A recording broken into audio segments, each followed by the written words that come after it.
I am passionate about cycling because it taught me patience and dedication, and it literally changed my life. There are no shortcuts in life. If you want something, you just have to get there. Similar to, let's say you're going on a really steep uphill, you just have to push and keep pedaling and you will get there eventually. And I think that's like a metaphor for life. Sometimes you just have to grind your teeth and just keep pushing. And then there is this nice time to rest, like a downhill. It connected me with many people who are really close to me. I met my fiancé thanks to cycling, and it's my work now. I work in marketing in the cycling industry, so yeah, it's truly my life. I actually didn't like it at first. My parents bought me this red bicycle when I was a kid, and I couldn't learn how to ride it, and I got really frustrated. So I was just throwing the bike and saying this is so stupid, I don't want to ride the bike. But then it kind of clicked, and then I started riding, and since then it's always in my life. It was about 7 or 8 years ago when I moved here to Warsaw, and I found out that the public transport is not working so well. I didn't have a driving license at the time. So owning a car wasn't an option for me. I asked my dad if I can get one of the bikes that we had at home, and he said, yeah, sure, you can get this one. And I brought the bike here to Warsaw, and I just started using it for daily commutes. And then I met this group of cyclists and started riding more and more and got into road cycling. I did this ultra-distance gravel race called Poland Gravel Race. It's said to be one of the hardest races here in Poland. The route is from Przemyśl to almost to Zakopane. It's 540 kilometers and almost 11 kilometers of uphills. It was pretty hard, pretty brutal, but it felt amazing to prove to myself that I can do it, and I was enjoying every minute of it. I didn't have any big struggles, and I think that's what made the adventure so nice and so epic, that it was mostly smooth, and that right now I have enough experience to do something like this and don't really have any troubles. And that's what I love about bikepacking and ultra-distance racing, that it teaches you this independence and that you have to, find your way out of every situation. So if something is wrong with your bike and you are in the middle of the wood, you can either cry and panic, but it's not bringing any results. You have to figure your stuff out. When I cycle around the city, sometimes the drivers are really rude and they don't keep the distance, then they are passing you really, really close. It makes you feel really scared, like you can die or you can get really injured in this situation. When you are racing, this is you versus the route or versus the bike, not some sort of third person, third power that can just crash into you and kill you. I think what makes cycling in Warsaw unique is that you can join many groups. You have road cycling groups, you have gravel groups, you have some MTB groups, because Warsaw is so big, so you have to have these little cycling communities, and I really like it. I am part of Babska korba, which is a non-government organization which aims to encourage more women to get into cycling. I'm a leader of the whole organization, and I host gravel rides here in Warsaw. But we also have rides in 7 different cities in Poland. We have 2 scholarships program. We have online rides during winter. We have some, holiday getaways with your bike. So yeah, we do a bunch of stuff. When I started cycling more serious, I joined some group rides, and I was riding a road bike at the time. I experienced not the best side of cycling. Some of the guys were saying some sexist stuff or commenting my looks. It wasn't really easy, the pace on the rides, it was really hardcore, and the group was not really willing to wait for you if you were slower, and they were kind of assuming that women are weaker or slower than men.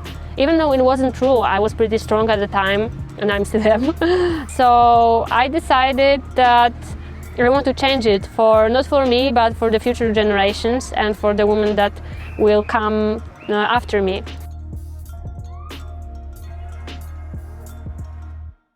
My friend wrote a book about women in cycling and how cycling also changed the world for women, because many years ago women were not allowed to wear pants. It only changed because of bicycles, and bicycle played like a really important role in feminism. This is the first wave of feminism, and the lady has her bike, and the bike allowed her to, you know, be more independent and wear trousers. And I'm in the third wave of feminism.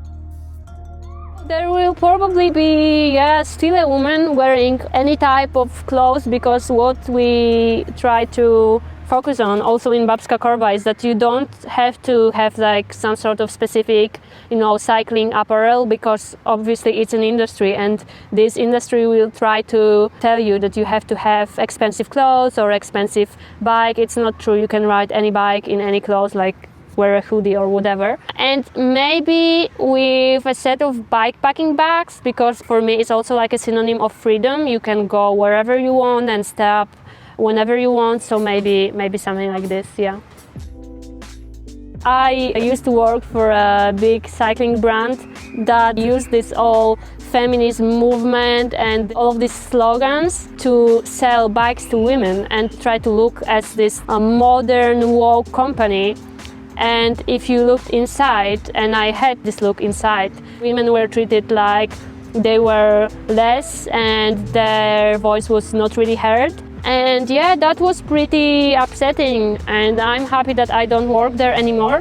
But it happens with every, let's say, movement. It happens with ecology, it happens with LGBT people, and it happens with feminism. So I'm not really surprised.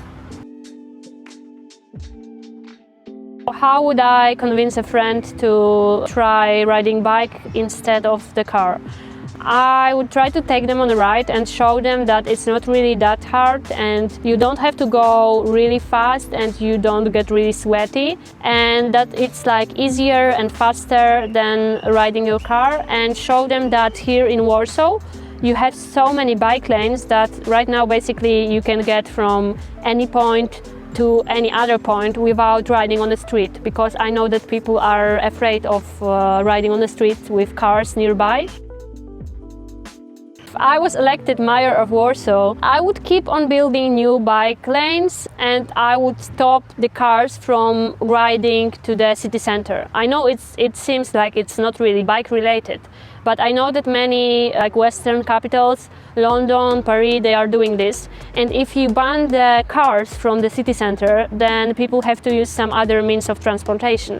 And bike is a perfect way to do it. I will try to create those like no car zones, and maybe next to schools, next to kindergartens, keep on building new bike lanes. You have to have some sort of physical barriers for the cars not to cross, so like a little curb or something.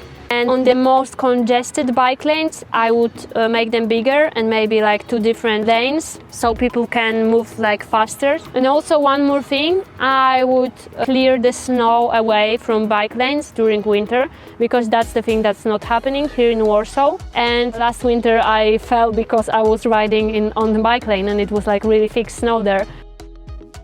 How will the bike industry evolve in the next years? People will use e-bikes to commute, and it will get more and more popular. Electric assisted cargo bikes will be used for deliveries. Hopefully, families will also see those cargo bikes as a means of transportation. The industry will be more and more open towards women, and especially road cycling will stop being such an elitist sport for white rich men, because I see the change is happening right now.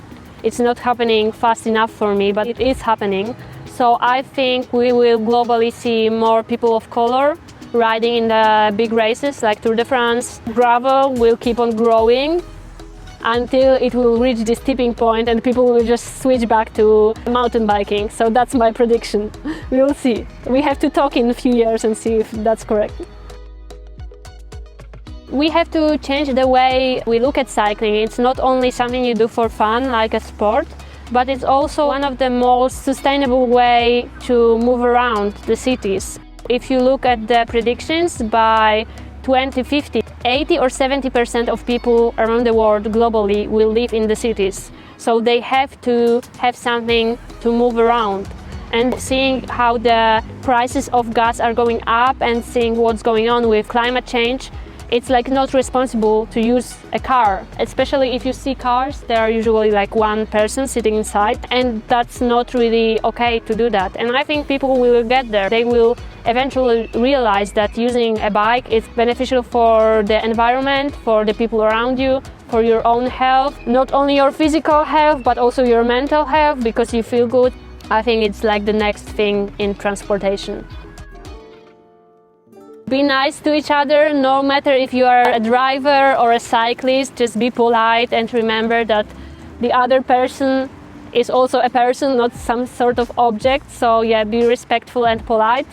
And just try riding your bike, or like try to ride it further, or like get on an adventure. You don't have to have the most expensive bike. You don't have to have this like specific gear. Just use whatever you have and get out there and have fun.